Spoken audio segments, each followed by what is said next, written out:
This Google Hackathon user group has been registered by Mohammad Nazmus Salihin, PhD Senior Software Engineer at Mobi Technology Singapore, and Professor Dr. Hassan Sarwar Sir, Head of the Computer Science and Engineering, United International University, to Google I/O event in San Francisco on 18th May 2011, which they confirmed on 18 June 2011. যে Google technology user group যদি ওয়ার্ল্ডের কথা আমরা দেখি তো এই ম্যাপটাই দেখাচ্ছে যে 88টা দেশে এই গুগলের চ্যাপ্টার আছে।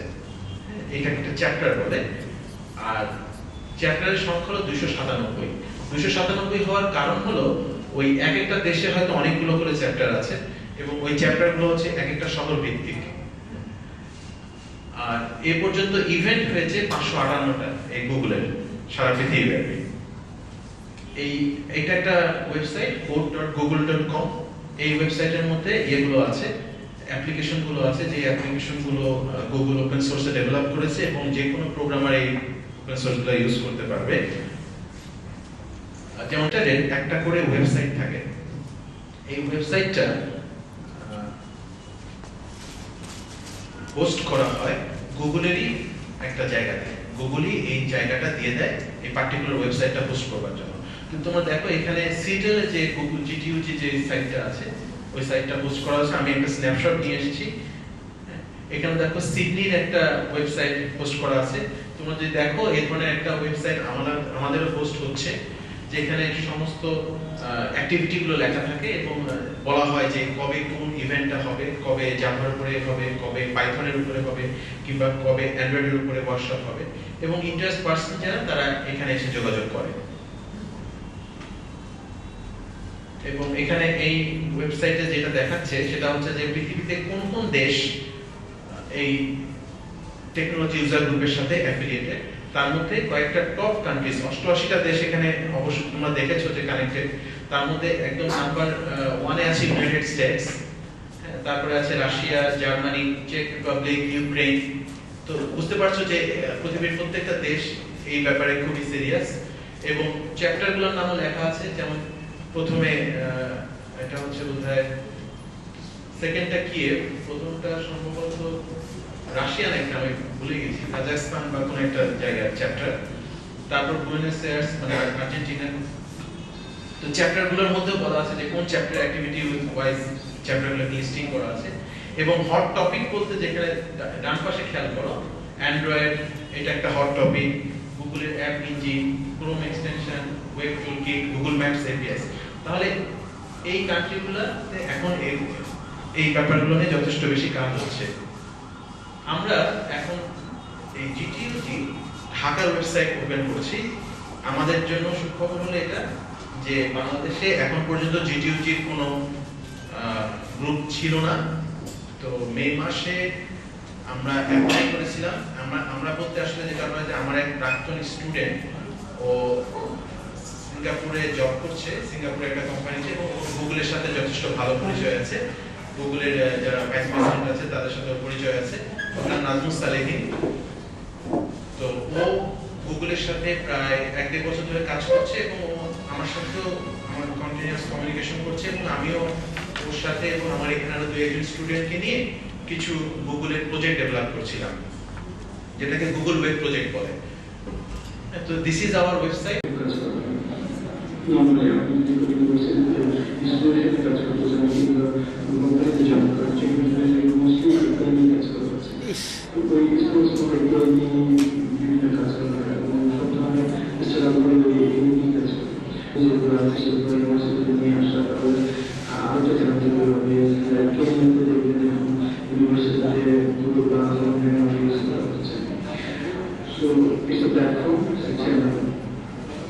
আমরা যত ভালোভাবে ইউজ করতে তত আমাদের না। সর্বশেষ আমি আমি ক্লাস 6-এ পড়ি, around 1990, তখন আমরা ডিসাইড করছি যে আমাদের প্রজেক্টটা সেই প্রজেক্টটাতে মনে হয় আমাদের মেনটেন্যান্স করতে দিয়েছিলাম। এখন আমরা জিটিইউজি শুরু করেছি মূল্যের মাধ্যমে। আমি আশা করি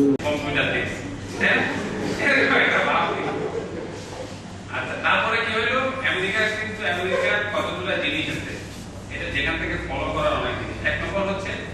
আমেরিকাতে কারো চাকরি কিন্তু সিকিউর না, ইনক্লুডিং প্রেসিডেন্ট। তার মানে কি হয়? তার মানে তারা সবসময় কম্পিট করতে থাকে। 80% ওরা করে, যত পেপার পাবলিশ হয় মোর দেন 80% তারা করে। কারণ কি? তাদের সারাক্ষণ একটা কম্পিটিশন করতে হয়। কম্পিটিশনের ব্যাপারটা ওরা ভালো মতো বুঝছে। আমরা কম্পিটিশন করতে চাই না। কম্পিটিশন করলে আমরা মনে করি যে না প্রতিযোগিতার দরকার কি, অংশগ্রহণ করাই বড় কথা, এরকম একটা বইলা আমরা মনে হয় একটা সান্ত্বনা পাওয়ার চেষ্টা করি, বড় হওয়ার চেষ্টা করি। এটা কিন্তু খারাপ। প্রতিযোগিতা করতে হবে, তাহলে তুমি একটা কিছু ছাড়ো। তো ওরা অনেক গবেষণা করছে। অ্যালান কে নামে এক ভদ্রলোক ছিলেন আইবিএম এ, উনি অনেক চিন্তা ভাবনা করে আইবিএম বোর্ডে প্লেস করলেন যে ওই অপারেটিং সিস্টেমটা হলো খুব ছোট একটা বিষয় আর কি, 3% এটা হলো কম্পিউটার মার্কেট, এটা আমরা কারো দিয়ে দিই, তাইলে আমার ব্যবসাও ঠিক থাকলো, আবার আমি একাও থাকলাম, সব ওদের দিয়ে দিই। But next move is business. তখন কি গুগলে কিন্তু আর হার্ডওয়্যার মানে সফটওয়্যার না, তখন কি হলো ডেটা, মোর ইনফরমেশন তারা বেশি করতে শুরু করলো, তাই না? এবং আমি বলি যে গুগল থেকে ফরচুন 500 কোম্পানি ওদের ওয়েবসাইটে গেলে বোঝা যায় গুগল আসলে দেখে কি ও ব্যবসাটা করে। মানে কোনো সময় কি মনে হয়েছে যে গুগলে গিয়ে আচ্ছা গুগল যে ব্যবসা করে এত বড় কোম্পানি ব্যবসা করে সব তো ফ্রি দেয়, কোনো কিছু সে চার্জ করে না, তাহলে এত বড় কোম্পানি। ফেসবুক কি আরো ভালোভাবে বলতে হবে, সোশ্যাল নেটওয়ার্কিং না। ফেসবুকের এলিমেন্ট কি? মানুষ।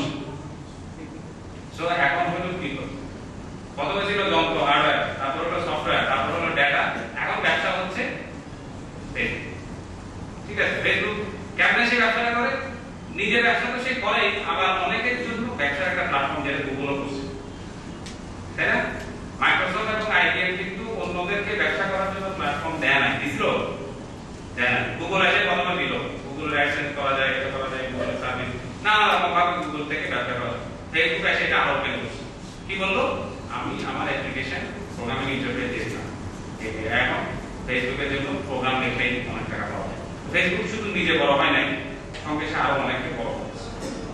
এটা হচ্ছে এখনকার ফিলোসফি, নিজে বড় হতে চাইলে পারে আরো 10 জনকে নিয়ে বড় হতে হবে, যেটা আমরা কুইকলি এখন আমরা এটা আমরা পয়েন্ট শুরু করেছিলাম ওই গণিত অঙ্কের আমরা প্রথম বলতে শুরু করলাম যে knowledge is not power, sharing knowledge is power. This is most important. এটা আমরা বলছি গুগল টেকনোলজি ইউজার গ্রুপ। একটা ইউজার গ্রুপ কি করে? নলেজ শেয়ার করে। This is the most important, যে আমি যা জানি সেটা আমি আরো 10 জনের সঙ্গে শেয়ার করব। এবং আমি তোমাদেরকে বলি এই যে তুমি সংখ্যার বিষয়টা ভাবো, বাংলাদেশে আমি জানি যে একটা ছোট্ট সার্ভিস আছে, কেমন যে এই যে এটা নাম হলো বলিউড আপডেট। বলিউড আপডেটের সাবস্ক্রাইবার কত বাংলাদেশে জানো? আমি খুবই অবাক হয়েছি, শুনে 1,50,000 1.5 লাখ লোক বলিউড আপডেট জানে প্রতিদিন সকালবেলা, তারা এসএমএস পায় কি করে আল্লাহ জানে। কিন্তু সারা পৃথিবীকে মনে করতে হবে আমার কাজের থেকে, সেই জন্য কি রেডিও হতে হবে। রেডিও হওয়ার একটা বুদ্ধি হচ্ছে এরকম নানান ধরনের অ্যাক্টিভিটির সঙ্গে যুক্ত থাকা। আমি জানি না তোমাদের পাস করার পরে কারো কারোর সঙ্গে আমার সাথে দেখা হবে, তুমি এই পাশে বলবো, আমি ওই পাশে বলবো, চাকরির বেলায় বলি। এবং আমি প্রথমে জিজ্ঞেস করবো যে ভাই তুমি কিছু করছো, এমন কোনো কাজ করছো যেটা সোসাইটির কোনো কাজে লাগছে? আমি খুব ক্যাটাগরিক্যালি জিজ্ঞেস করি যে বন্যার সময় কি রুটি বানাইছিলাম? হয় যে না বানাইনি। গণিত অনুযায়ী করছো? না করি নাই। কোথাও কোনো ভলান্টারি কাজের সঙ্গে যুক্ত ছিল না? কোনো ওপেন সোর্স প্রোগ্রামে কাজ করছো? করো নাই। জীবনে 26 বছর যদি তুমি কোনো কিছু না করে থাকো, পরবর্তী 26 বছর থেকে করবা, এটা কোনো গ্যারান্টি নেই। এবং এটাই কিন্তু বেজার করে তোমরা যারা এই তোমাদের এখানে অনেক ইউনিভার্সিটিগুলোতে পড়তে যাবা, তোমরা দেখবা যে ওই ওদের অ্যাপ্রোচ করা এগুলো এখন কিন্তু আমরা নিয়োগ করে দিচ্ছি 10 লাখ টাকা করে প্রতি বছর, কিন্তু ন্যাশনাল প্রোগ্রামিং কন্টেস্টের জন্য সব চাকরি দিয়ে দেয় ইউনিভার্সিটি। আমার যখন বছরের দায়িত্ব নিতে হবে, আমি গেছি সরকারের কাছে, বলছি ভাই আমার 1,50,000 টাকা লাগবে, পুরো টাকা যদি আমার হাতে দেন তাহলে আমি এই কাজ করবো, কোনো স্পন্সর করতে হবে না। বছর টাকা নিয়ে যাবো, স্পন্সরশিপ কিছু জোগাড় করতে বললে সরকারের কাছে আমি 2,500 কোটি টাকা জোগাড় করতে ফেরত দিয়ে দেবো। হ্যাঁ, কিন্তু আমাকে যদি বলা হতো যে না তুমি ওই কি করছে, তো তারা বড় ভাই আমাকে বলছে যে মামা এই আজকাল কম্পিউটারে ওপেন সোর্স প্রোগ্রামিং করা যায়, কি করো? বলে ওটা প্রোগ্রামিং দিকে, তারপরে সাবমিট করি, সাবমিট করলে কি হয়? বলে টাকা নেই। আমি তো তাজ্জব হয়ে গেলাম, টাকা ভালো পাওয়া যায়? হ্যাঁ টাকা পাওয়া যায়। কেমন পাওয়া যায়?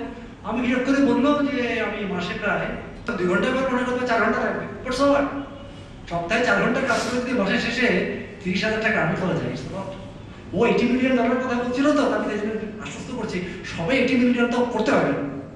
কোনো কথা বলো না, বাট আমি ভাবি লেখা হয়নি। এরপরে ও এই কাজটা শুরু করার পরে এই ফারহানা শারমিন আমার পিছনে লেগে আছে, স্যার কিছু একটা করতে হবে। তো আমি বললাম ঠিক আছে, ইউনিভার্সিটির ভিতরে একটা ছোট রুমের মধ্যে একটা আলোচনা করা যায়। তো ফারহানা শারমিন এবং এই আমাকে এরকম ধাক্কা দিয়ে বললো যে না